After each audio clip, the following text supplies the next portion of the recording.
तो good evening viewers, मैं doctor Pavan Oberoi आप सभी का स्वागत करता हूं एक बार फिर से अपने YouTube channel study with doctor Pavan Oberoi पर।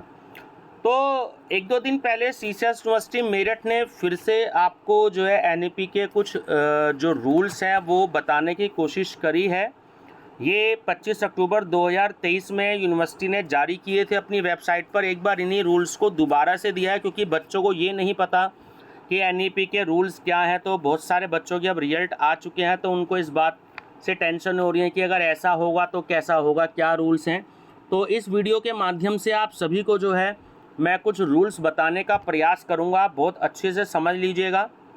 वीडियो को एक बारी समझ में ना आए तो 2 या 3 बारी ज़रूर सुन लीजिएगा और इस वीडियो को अपने दोस्तों को भी शेयर कर दीजिएगा ताकि उनको ही पता लग जाए कि एनईपी के क्या रूल्स हैं। Study with doctor Pavan Oberoi channel जरूर सब्सक्राइब कर लीजिएगा, आपकी काफ़ी हेल्प होगी लाइफ में जब तक आप स्टडी करेंगे। चलिए देखते हैं कि राष्ट्रीय शिक्षा नीति 2020 के अंतर्गत स्नातक स्तर के पाठ्यक्रम, ये बात आपको ध्यान रखनी है कि सीसीएस यूनिवर्सिटी मेरठ इस समय एनईपी केवल 3 ही कोर्सेज चला रही है, बीए, बीकॉम, बीएससी एनईपी 2020 के अकॉर्डिंग। तो उससे संबंधित नियमों के प्रचार प्रसार हेतु विश्वविद्यालय द्वारा विज्ञप्ति संख्या 150 दिनांक 1 फरवरी 2023 को जारी की गई थी। उक्त नियमों में माननीय कुलपति महोदय द्वारा गठित समिति की संस्तुति पर दिनांक 9 अक्टूबर 2023 को सत्र को समयबद्ध किए जाने हेतु विद्वत परिषद, जिसे हम इंग्लिश में एग्जीक्यूटिव काउंसिल कहते हैं, इसी की मीटिंग हुई। उसके बाद कुछ संशोधन किए गए हैं। दिनांक 12 अक्टूबर 2023 को आहूत कार्य परिषद में अनुमोदन प्रांत यानी कि अप्रूवल होने के बाद में 1 फरवरी 2023 को जारी नियमों में आंशिक संशोधन करते हुए एक विज्ञप्ति जारी की जा रही है। अब देखिए, एक टेबल दी गई है। इस टेबल को आप सभी बच्चे समझ लीजिएगा कि वो क्या है।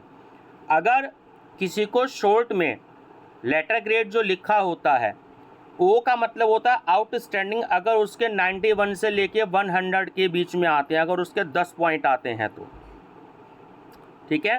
अगर बच्चे के 9 पॉइंट आते हैं यानी कि उसके मार्क्स आए 81 से 90 के बीच में, तो उसको एक्सीलेंट कहा जाता है और उसका ग्रेड है A+। अगर बच्चे के पॉइंट आते हैं 8 तो उसका मतलब है 71 से 80 के बीच में उसके मार्क्स आए, यूनिवर्सिटी वेरी गुड देती है और उसका ग्रेड आएगा A। 7 मार्क्स आने पर इसका मतलब यह है कि 61 से लेके 70 के बीच में नंबर आते हैं बच्चे के, तो यूनिवर्सिटी देती है गुड और उसका जो ग्रेड है वो है B+। 6 नंबर आने पर यूनिवर्सिटी कहती है अगर कि आपके 51 से लेकर के 60 के बीच में नंबर आते हैं तो अबव एवरेज कहती है यूनिवर्सिटी, ग्रेड देती है आपको B। 5 ग्रेड पॉइंट आते हैं तो यानी कि आपके 41 से लेकर के 50 के बीच में नंबर हैं और आपको एवरेज दिया जाता है, उसका मतलब है C। 4 नंबर आने पर यानी कि 4 ग्रेड पॉइंट अगर आपके आते हैं तो आपके मार्क्स आए हैं 33 से लेकर के 40 के बीच में, उसका मतलब है पास। और यूनिवर्सिटी केवल लिखती है P को शॉर्ट, पास को यानी शॉर्ट में P। अगर आपके नंबर 33 से कम है, 0 से लेके 32 के बीच में आते हैं तो आपका ग्रेड पॉइंट आता है 0, उसका मतलब है फेल। शॉर्ट में यूनिवर्सिटी लिखती है F। अगर आप एब्सेंट हैं तो भी आपको ग्रेड पॉइंट मिलेगा 0, तो आप एब्सेंट होंगे और आपको जो ग्रेड मिलेगा वो AB मिलेगा, शॉर्ट में एब्सेंट। अगर Q लिखा आता है आपके मार्कशीट में, जैसे जो कि आपके क्वालिफाइंग के पेपर हैं, जैसे food nutrition, hygiene, first and head, जो आपके जो है MCQs वाले पेपर हैं, है ना, जिसे हम क्वालिफाइंग बोलते हैं आपके पेपर। Q लिखा आता है तो क्वालिफाइड और NQ लिखा आता है तो नॉट क्वालिफाइड। अब ध्यान से देखिएगा नीचे क्या दिया है। क्वालिफाइड पेपर में ये मैं बता चुका हूँ कि Q के लिए क्वालिफाइड माना जाएगा और NQ अगर लिखा आता है तो उसके लिए नॉट क्वालिफाइड आपकी मार्कशीट पर लिखा आएगा। उपरोक्त तालिका में यानी कि जो टेबल है इसमें जो आपके मुख्य मतलब कि जो मेजर सब्जेक्ट्स हैं और जो आपके माइनर सब्जेक्ट्स हैं, इसका जो प्रत्येक कोर्स या पेपर, या आपका थ्योरी पेपर हो या आपके प्रैक्टिकल पेपर हो, ठीक है ना, यानी कि दोनों को मिला करके थ्योरी और प्रैक्टिकल सभी में तो क्रेडिट कोर्स हैं तथा इन सभी का जो उत्तीर्ण प्रतिशत यानी कि पास होने का जो परसेंटेज है वो अब तक 33% ही होगा जो यूनिवर्सिटी ने रखा है कि यानी कि 33% ही आपको पास होने के लिए चाहिए। जो आपके 3 नंबर का पॉइंट है कि जो आपके को करिकुलर कोर्स हैं, है ना, उसमें यूनिवर्सिटी ने क्या किया है कि जो आप पे कोर्सेज हैं जैसे फूड न्यूट्रिशन हाइजीन आपका फर्स्ट सेमेस्टर में है, फर्स्ट एंड हेल्थ आपका सेकंड सेमेस्टर में है, ठीक, और आपका हेल्थ पर्सन एंड एनवायरमेंटल आपका पेपर है। तो ऐसे जो आपके पेपर हैं sports and physical education, yoga है, न्यूमेरिकल एबिलिटी है 5th सेमेस्टर में, और communication skills and personality development का पेपर है 6th सेमेस्टर में। ये सारे को करिकुलर के कोर्स हैं। तो इसमें आपका परसेंटेज 40 ही रखा है। बस इसमें यूनिवर्सिटी ने थोड़ा सा ये चेंज किया है, मैंने पहले भी वीडियो बनाई थी 2-3 महीने पहले, कि अब आपको जो है थ्योरी और आपका जो एक्सटर्नल है और इंटरनल है उसमें मिलाकर के आपको 40% चाहिए। यानी कि अगर आपके 25 में से 20 नंबर आ जाते हैं इंटरनल में, कॉलेज आपको दे देता है, और जब आप मेन पेपर में बैठेंगे यूनिवर्सिटी के आपके 75 में से भी अगर 20 नंबर आ जाते हैं तो आपका दोनों का टोटल हो गया 40, तो आप उसमें पास माने जाएंगे। ठीक है, ये अभी 2-3 महीने पहले चेंजेस हुआ था, मैंने इस पर एक वीडियो भी बनाई थी। और उसके बाद जो आपका थर्ड ईयर में जो माइनर प्रोजेक्ट है, इसका भी परसेंटेज जो है वो 40 ही रखा गया है। ये भी यूनिवर्सिटी ने क्वालिफाइड कर दिया है। इसका भी आपको मैं बता दूं, इससे कोई मार्क्स ऐड नहीं होंगे, यूनिवर्सिटी ने इसको क्वालिफाइड कर दिया है, यानी कि जो आपका माइनर प्रोजेक्ट है।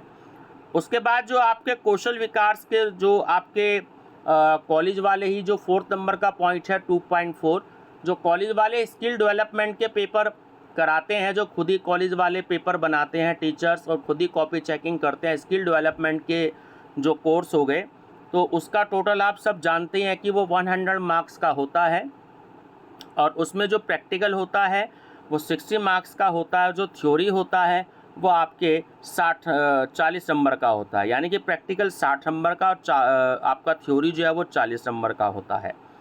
और चारों जो आपके स्किल डेवलपमेंट कोर्स होते हैं उसमें आंतरिक परीक्षाएं संपन्न नहीं कराई जाएंगी। यानी कि जो आपके स्किल डेवलपमेंट कोर्स हैं उसमें आपको कोई भी इंटरनल का एग्ज़ाम नहीं देना है, इस बात का आपको ध्यान रखना है। तो स्किल डेवलपमेंट टोटल आपका 100 मार्क्स का होगा, और मिनिमम पास होने के लिए आपको जो है 40 ही नंबर आपके उसमें चाहिए, दोनों में मिला करके 60 + 40 में से आपको दोनों में मिला करके 40 नंबर चाहिए 100 में से। ठीक है, आपका जो कोई ट्रेनिंग या थ्योरी में से अलग अलग कोई भी मिनिमम उत्तीर्णांक आपके इसमें नहीं होंगे। वोकेशनल या स्किल डेवलपमेंट सब्जेक्ट्स की परीक्षाओं का आयोजन विश्वविद्यालय द्वारा नहीं करवाया जाएगा। ऐसे स्टूडेंट्स जिनके स्किल डेवलपमेंट जो कोर्स हैं उसमें अगर 80% से ज़्यादा नंबर होते हैं तो उसकी उत्तर पुस्तिका विश्वविद्यालय को भेजना अनिवार्य होगा। यानी कि अगर किसी स्टूडेंट्स के स्किल डेवलपमेंट कोर्स में 80% से ज़्यादा नंबर आते हैं तो उसकी जो आंसर शीट होंगी वो यूनिवर्सिटी को भेजनी अनिवार्य होगी। ठीक है, तो 2.5 में कि सभी सब्जेक्ट्स के जो मेजर हो गए, माइनर हो गए, जो आप पे को करिकुलर हो गए, या आपके जो रिसर्च माइनर आपके जो प्रोजेक्ट हो गए, और जो दूसरे अदर्स पेपर्स हैं चाहे वो थ्योरी हो या प्रैक्टिकल हो, तो वो मैक्सिमम मार्क्स जो है वो 100 मार्क्स का होगा। उसमें से 25 जो अंक हैं वो आपके इंटरनल के होंगे, और 75 मार्क्स जो हैं वो आपके एक्सटर्नल के होंगे। एक्सटर्नल मतलब कि जो यूनिवर्सिटी आपके पेपर कराती है, उन दोनों को जोड़ करके जो 100 मार्क्स हैं तभी उनकी कैलकुलेशन सारी की जाएगी। 2.6 में है कि जो आपके मेजर पेपर या माइनर आपके जो पेपर्स हैं उसमें प्रत्येक कोर्स जो आपका थ्योरी हो या प्रैक्टिकल हो, तो उसमें पास होने के लिए आपको जो यूनिवर्सिटी की परीक्षा है उसमें 75 में से मिनिमम आपको 25 नंबर चाहिए। यानी कि 75 का 33% देखिए 25 नंबर बैठता है, वो लाने आवश्यक होंगे। और जो आपके इंटरनल और एक्सटर्नल परीक्षाएं हैं उसमें कुल मिलाकर के आपको 33 अंक जो हैं वो आपको प्राप्त करने होंगे। ठीक है, यानी कि 75 में से अगर आप 25 अंक लाते हैं तो आपको इसमें इंटरनल में कम से कम 25 में से पहले जो यूनिवर्सिटी ने नियम दिया था 2 साल पहले जब NEP शुरू हुआ था, तो उसमें आपको 10 नंबर लाने हैं। यहाँ पे बैठते तो 8 हैं, लेकिन अब इसमें यहाँ पे मैं आपको श्योरली नहीं बता पाऊँगा क्योंकि यूनिवर्सिटी अब 33 कह रही है। तो मेरे हिसाब से आपको फिर 8 ही नंबर चाहिए इंटरनल में भी मिनिमम, लेकिन पहले का लेटर में 10 कहा था, तो 25 और 8 आपके 33 बैठते हैं। ठीक है, चलिए उसके बाद आपका 2.7 में है कि जो भी आपके को करिकुलर कोर्स हैं या जो आपके माइनर जो प्रोजेक्ट हैं उसमें कोई थ्योरी है या प्रैक्टिकल है, उसमें पास होने के लिए विश्वविद्यालय की जो भी कोई परीक्षा होगी उसमें अधिकतम 75 अंक में से आपको 30 मार्क्स चाहिए इसमें। ठीक, यानी कि 75 का 40%। ठीक है, जो भी आपके प्रोजेक्ट हो गए या जो आपके टिक मार्क वाले हो गए आपके, है ना, जिसमें आपको को करिकुलर वाले पेपर्स हैं, जैसे मैंने आपको एग्जांपल दिया food nutrition hygiene first semester में है, सेकंड सेमेस्टर में फर्स्ट एड हेल्थ है। तो इस तरीके से ऐसे जो पेपर्स हैं तो उसमें आपको 75 में से 30 नंबर चाहिए, यानी कि 40% लाने आपको ज़रूरी हैं इंटरनल और एक्सटर्नल दोनों में मिला करके। 2.8 है किसी भी कोर्स या पेपर के आंतरिक मूल्यांकन में, यानी कि जो इंटरनल असेसमेंट आपका होगा उसमें कोई भी मिनिमम उत्तीर्ण प्रतिशत नहीं, यानी पास होने के लिए कोई भी मिनिमम परसेंटेज नहीं है। यदि किसी स्टूडेंट को अगर इंटरनल उसका असेसमेंट होता है, अगर वो 0 नंबर लेकर के आता है और एक्सटर्नल परीक्षा में अगर वो 33 नंबर लेके आ जाता है, चाहे वो उसके माइनर सब्जेक्ट्स हों चाहे वो उसके मेजर सब्जेक्ट्स हों, या वो 40 नंबर ले आता है को करिकुलर में या माइनर सब्जेक्ट जो माइनर प्रोजेक्ट हैं, तो उसको अगर परसेंटेज मिलते हैं तो भी वो पास माना जाएगा। कहने का मतलब ये है कि सपोज़ कीजिए अगर कोई स्टूडेंट मिस्टर ए है, अगर वो किसी सब्जेक्ट में इंटरनल के मार्क्स नहीं देता है, 25 में से उसके 0 नंबर भी अगर उसके आ जाते हैं, वो किसी कारण से एब्सेंट हो जाता है, तो उसको पास होने के लिए तब 75 में से वहाँ 25 नंबर की बजाय उसको वहाँ पर 33 नंबर लाने चाहिए, क्योंकि यूनिवर्सिटी को 100 में से 33 नंबर पास होने के लिए चाहिए। अगर वह इंटरनल मार्क्स देता है सपोज़ कीजिए तो 75 में से उसको 8 नंबर सपोज़ कीजिए मिनिमम चाहिए, और उधर यूनिवर्सिटी का एग्ज़ाम अगर होता है तो 75 में से उसको 25 नंबर चाहिए, तो दोनों का टोटल मिलाकर के हो गया 33। लेकिन अगर इंटरनल में वो एब्सेंट हो जाता है किसी कारण से कोई स्टूडेंट्स, ठीक है, रीज़न कुछ भी हो सकता है, तो वो अगर 0 वहाँ पर उसके मार्क्स कॉलेज शो करेगा तो उसको वहाँ पर यूनिवर्सिटी का जो एग्ज़ाम होगा तो वहाँ पर 75 में से उसको 33 नंबर लाने ज़रूरी होंगे। अगर उसके 32 नंबर भी आते हैं तो वो फेल माना जाएगा। इस बात का स्टूडेंट्स को ध्यान रखना है। तो ये जो लास्ट लाइन दे रहा है कि मूल्यांकन में पूर्ण अनुपस्थिति पर भी 0 अंक ही मिलेंगे। अगर बच्चा एब्सेंट हो जाता है ना तो उसको जो है उसको 0 मार्क्स ही दिए जाएंगे। ठीक है। 2.9 है कि किसी भी प्रकार का जो ग्रेस मार्क्स हैं वो नहीं दिए जाएंगे। इस बात का आपको ध्यान रख लेना है। 2.10 इस नियम को डिलीट कर दिया गया है। ठीक है।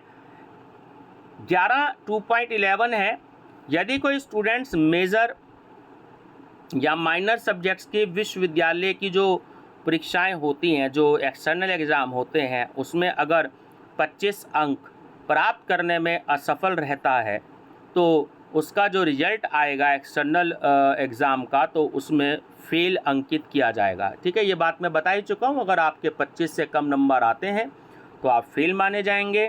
2.12 है यदि कोई स्टूडेंट्स मेजर या माइनर सब्जेक्ट्स की अगर जो है एक्सटर्नल एग्ज़ाम में या इंटरनल एग्ज़ाम में दोनों में मिलाकर के भी अगर वो 33 नंबर लाने में असफल रहता है तो जब उसका रिजल्ट आएगा तो दोनों का टोटल जो होगा 100 में से उसके आगे तब भी जो है वो F लिखा जाएगा। सपोज़ कीजिए कोई स्टूडेंट ऐसा है कि वो 75 में से जो है 23 नंबर ले आया और उधर इंटरनल का उसने मार्क्स दिए, इंटरनल में उसके मार्क्स 8 आ गए, तो वो मिलाकर के आपका टोटल 33 से कम बैठा, 31 नंबर बैठा, तो वो स्टूडेंट्स फेल माना जाएगा।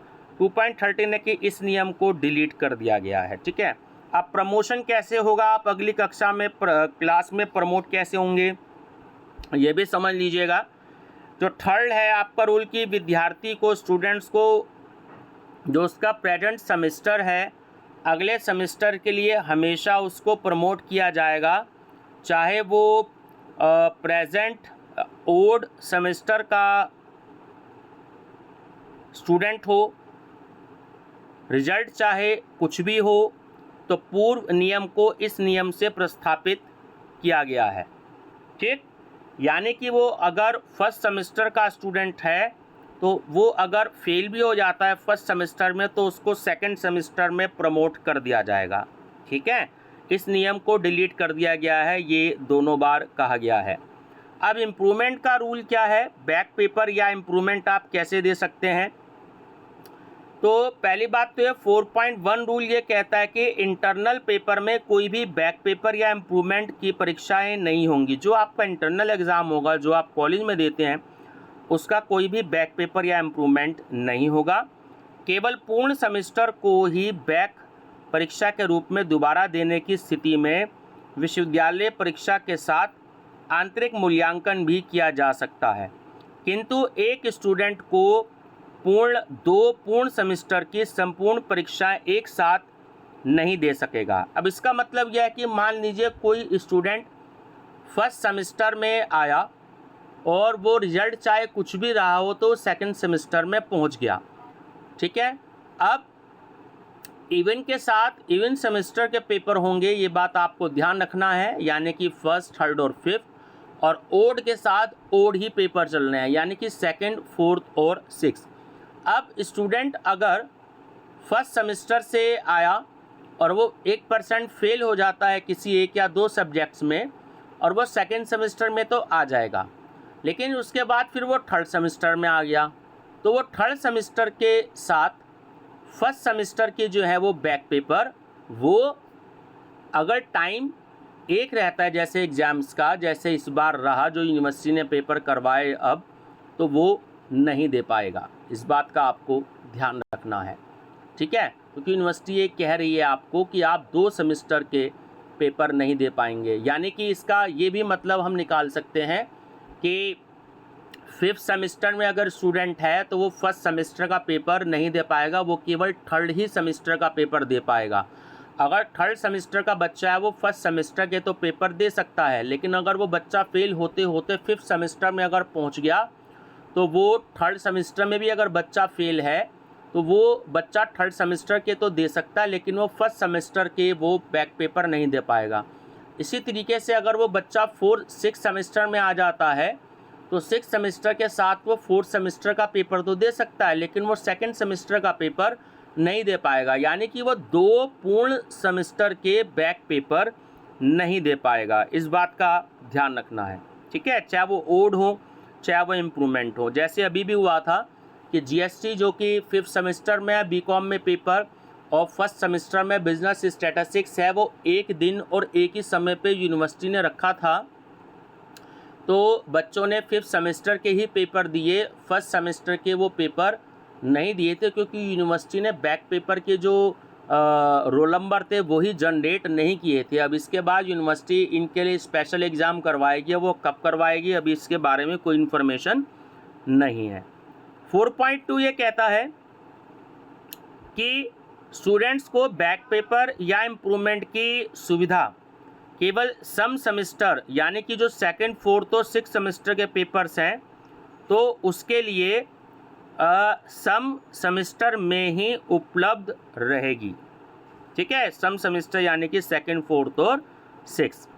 4.3 की विद्यार्थी को बैक पेपर या इम्प्रूवमेंट के लिए परीक्षा के लिए कोर्स या पेपर तथा उसका पाठ्यक्रम सिलेबस वही होगा जो उस वर्तमान सेमेस्टर जिसमें वह परीक्षाएं दे रहा है उपलब्ध होगा। ठीक है, ये आपका सिलेबस से रिलेटेड है कि विद्यार्थी बैक पेपर या इम्प्रूवमेंट हेतु किसी भी कोर्स या पेपर की विश्वविद्यालय जो कि यानी कि एक्सटर्नल के एग्ज़ाम होंगे, परीक्षाएं काल बाधित ना होने तक चाहे कितनी भी बार पेपर दे सकता है, यानी काल बाधित मतलब यानी कि गैप ना हो ज़्यादा, किंतु यह व्यवस्था वर्तमान वर्ष में से केवल एक वर्ष पहले के पेपर्स के लिए ही उपलब्ध रहेगी। इस बात का भी आपको ध्यान रखना है। 4.5 है कि कोई भी स्टूडेंट एक सेमेस्टर में एक साथ 2 से अधिक स्किल डेवलपमेंट के पेपर की परीक्षाएं नहीं दे सकता। अभी एक बार आप फर्स्ट सेमेस्टर में देंगे, एक बार आप सेकेंड सेमेस्टर में देंगे, एक बार थर्ड सेमेस्टर में देंगे और एक बार फोर्थ सेमेस्टर में देंगे, यानी कि ईयर आपका एक ही है। उसके बाद ये है 4.6 से कोई भी स्टूडेंट्स एक सेमेस्टर में एक साथ 2 से अधिक को करिकुलर कोर्स की परीक्षाएं नहीं दे सकता। यानी कि सपोज कीजिए कि स्टूडेंट्स 5th सेमेस्टर में पहुंचा बीए या बीकॉम में, तो वो अपना न्यूमेरिकल एबिलिटी वाला तो को करिकुलर का दे रहा है, और उसके बाद अगर वो थर्ड सेमेस्टर में आया तो वो human values and environmental studies का दे सकता है। लेकिन फर्स्ट सेमेस्टर में अगर वो फेल हो गया फूड न्यूट्रिशन हाइजीन में, तो वो नहीं दे पाएगा। 4.7 यह है कि CBCS प्रणाली में पूर्ण सेमेस्टर के सभी पेपर्स में अगर या तो बच्चा एब्सेंट हो जाता है या स्टूडेंट्स फेल हो जाता है, तो उसके बाद ही स्टूडेंट्स पूर्ण सेमेस्टर की परीक्षाएं देगा। यदि स्टूडेंट्स ने कुछ पेपर पास कर लिए हैं तो भविष्य के सेमेस्टर के साथ स्टूडेंट को उन्हीं पेपर्स की परीक्षाएं बैक पेपर के रूप में उत्तीर्ण करनी होंगी जिन पेपर्स में वह पहले अनुपस्थित या उत्तीर्ण रहता है ना, यानी कि जिसमें पास हो गया उसमें नहीं देना है, जिसमें केवल स्टूडेंट फेल हुआ है केवल उसी में वो बैक पेपर देगा।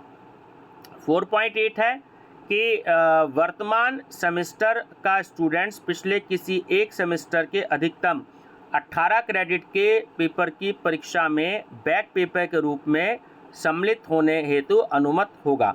यानी कि कहने का मतलब ये कि स्टूडेंट जो है वो केवल बैक पेपर 18 क्रेडिट तक के दे सकता है। 18 क्रेडिट से ज़्यादा अगर वो फेल हो गया तो उससे वो बैक पेपर नहीं दे पाएगा। और उदाहरणार्थ क्या दे रखा है कि अगर थर्ड सेमेस्टर में स्टडी कर रहा है स्टूडेंट, थर्ड सेमेस्टर की मुख्य परीक्षा के साथ प्रथम सेमेस्टर के अधिकतम 18 क्रेडिट के पेपर कोड की बैक पेपर की परीक्षा में सम्मिलित होने हेतु अनुमत होगा, यानी कि उसको मान्यता मिलेगी। अगर स्टूडेंट थर्ड सेमेस्टर में है तो फर्स्ट सेमेस्टर के केवल 18 जो हैं क्रेडिट के पेपर ही वो बैक पेपर में दे सकता है, ठीक है, उससे ज़्यादा के नहीं दे सकता। 4.9 है कि ऐसे स्टूडेंट जो प्रैक्टिकल में एब्सेंट रहते हैं या फेल हो जाते हैं उनको बैक पेपर के रूप में शामिल होकर जो अपने प्रैक्टिकल एग्ज़ाम है उसको पास करना अनुमत होगा। 4.10 है क्योंकि 5th सेमेस्टर और फर्स्ट सेमेस्टर और 6th सेमेस्टर और सेकेंड सेमेस्टर, देखिए मैं आपको ये बात बता रहा था, बड़ा इंपॉर्टेंट रूल है कि परीक्षाएं जैसे 5th सेमेस्टर और फर्स्ट सेमेस्टर की परीक्षाएं, और उधर अगर आप सम सेमेस्टर में देखें तो 6th सेमेस्टर और सेकेंड सेमेस्टर की परीक्षाएं एक तिथि पर और समय पर आयोजित होती हैं। इसलिए 5th सेमेस्टर और 6th सेमेस्टर की परीक्षा में सम्मिलित हो रहे परीक्षार्थियों को फर्स्ट सेमेस्टर यानी कि 5th वाला तो फर्स्ट सेमेस्टर का और 6th वाला सेकेंड सेमेस्टर की परीक्षा में बैक पेपर के लिए उसको सम्मिलित होने की अनुमति प्रदान नहीं की जाएगी। ऐसे स्टूडेंट्स जो 5th एवं 6th सेमेस्टर तक भी फर्स्ट और सेकेंड सेमेस्टर की कुछ परीक्षाओं में अगर फेल रह जाते हैं तो उनको 6th सेमेस्टर पूर्ण कर लेने के पश्चात ही फर्स्ट सेमेस्टर और सेकेंड सेमेस्टर की बैक पेपर की परीक्षाएं सम्मिलित होने की अनुमति प्रदान की जाएगी। यानी कि जब आपका पूरा सेमेस्टर क्लियर हो जाएगा 5th सेमेस्टर और 6th सेमेस्टर, उसके बाद जब पेपर होंगे दोबारा फर्स्ट सेमेस्टर के और सेकेंड सेमेस्टर के, तब आप बैक पेपर में बैठ पाएंगे। काल अवधि क्या है, यानी कि किसी भी एक वर्ष को पूरा करने की अधिकतम अवधि 3 वर्ष होगी, ठीक है। अब इन्होंने क्या दिया एक्सप्लेनेशन कि यदि स्टूडेंट 3 वर्ष में पढ़ाई करता है तो उसे अधिकतम 9 वर्ष मिलेंगे, यानी कि बीकॉम फर्स्ट ईयर में है या बीए फर्स्ट ईयर में है या बीएससी फर्स्ट ईयर में है तो उसको 3 मौके मिलेंगे, यानी कि वो फर्स्ट ईयर को 3 साल में कर सकता है। किंतु यदि स्टूडेंट किसी एक वर्ष का सर्टिफिकेट या डिप्लोमा लेकर चला जाता है और वह बाकी के वर्षों की पढ़ाई दोबारा शुरू करने के लिए कभी भी वापस आ सकता है तथा उसे आगे के वर्षों की पढ़ाई पूरा करने के लिए 3 वर्ष प्रति 1 वर्ष की पढ़ाई के मिलेंगे। यानी कि उसने फर्स्ट ईयर पूरा कर लिया, उसने छोड़ दिया 2 साल तक, अगर वो स्टूडेंट दोबारा आता है तो उसके जो है सेकेंड ईयर जब पढ़ेगा तब भी उसको 3 साल मिलेंगे कंप्लीट होने के लिए, और थर्ड ईयर करेगा तब भी उसको 3 साल ही मिलेंगे। SGPA और CGPA की ये दे रखे हैं आपको, ये इस तरीके से चेंज होगा। कैसे चेंज कर सकते हैं? फर्स्ट डिवीज़न क्या कहलाएगी? 6.5 या उससे अधिक और 10 या उससे कम। सेकंड होगा आपका 5 पॉइंट से या उससे ज़्यादा और 6.5 से कम, और थर्ड होगा आपका 4 या उससे ज़्यादा या 5 से कम। ठीक है, अब ये आगे जो है आपके 7th नंबर पे ये लास्ट पेज है। समिति ने जो है जो आपके माइनर प्रोजेक्ट हैं उससे रिलेटेड ये निर्णय लिया कि ग्रेजुएशन लेवल पर थर्ड ईयर में किए जाने वाले जो आपके माइनर रिसर्च प्रोजेक्ट हैं तो उसके लिए 13 जुलाई 2021 में कुछ सुझाव दिए गए कि स्नातक स्तर पर विद्यार्थी को तीसरे वर्ष के 5th और 6th सेमेस्टर में मिलाकर एक माइनर प्रोजेक्ट परियोजना यानी कि माइनर प्रोजेक्ट जो है शॉर्ट में आपको तैयार करना होगा। सेकंड, यह माइनर प्रोजेक्ट विद्यार्थी द्वारा चुने गए तीसरे वर्ष के 2 मुख्य विषयों में से किसी भी एक विषय में से संबंधित होगा। यह जो रिसर्च प्रोजेक्ट है किसी इंडस्ट्रियल ट्रेनिंग या इंटर्नशिप या सर्वे वर्क इत्यादि के रूप में भी हो सकता है। थर्ड, ये जो रिसर्च प्रोजेक्ट है आपका ये महाविद्यालय या विश्वविद्यालय के परिसर के विभाग के एक शिक्षक सुपरवाइज़र के निर्देशन में किया जाएगा। एक अन्य को सुपरवाइज़र किसी उद्योग, कंपनी या तकनीकी संस्थान या शोध संस्थान से लिया जा सकता है। ठीक है, फोर्थ है आपका पॉइंट, विद्यार्थी वर्ष के अंत में दोनों सेमेस्टर में की गई माइनर जो रिसर्च प्रोजेक्ट है या जो डेजर्टेशन है उसको जमा करेगा। देखिए दोनों सेमेस्टर में करना है, 5th सेमेस्टर में भी और 6th सेमेस्टर में भी, जिसका मूल्यांकन वर्ष के अंत में सुपरवाइजर द्वारा एवं विश्वविद्यालय द्वारा नामित बाह्य शिक्षक जो कि यूनिवर्सिटी से एग्जामिनर अपॉइंट होंगे तो उसे हम एक्सटर्नल एग्जामिनर कहते हैं, तो संयुक्त रूप से 100 मार्क्स में से किया जाएगा, जिसके लिए मिनिमम 40 नंबर चाहिए। यह माइनर रिसर्च प्रोजेक्ट केवल क्वालिफाइंग ही होगा जिसमें 40 या उससे अधिक मार्क्स पाने पर क्यू ग्रेड या 40 से कम मार्क्स पाने पर उसे NQ ग्रेड दिया जाएगा। विश्वविद्यालय से संबंध समस्त महाविद्यालयों या संस्थान के प्राचार्य या निदेशक से अनुरोध है कि उक्त नियमों से स्वयं अवगत होते हुए सभी स्टूडेंट्स को अवगत कराने का कष्ट करें। तो स्टूडेंट्स लगभग 28 मिनट की वीडियो बना दी है, मैंने सारी बातें बता दी हैं। कुछ भी बात ऐसी समझ में ना आए तो आप वीडियो को 2 बारी सुन लीजिए या 3 बारी सुन लीजिए और इस वीडियो को अपने फ्रेंड सर्कल में भी जरूर शेयर कर दीजिएगा। Thank you and best of luck.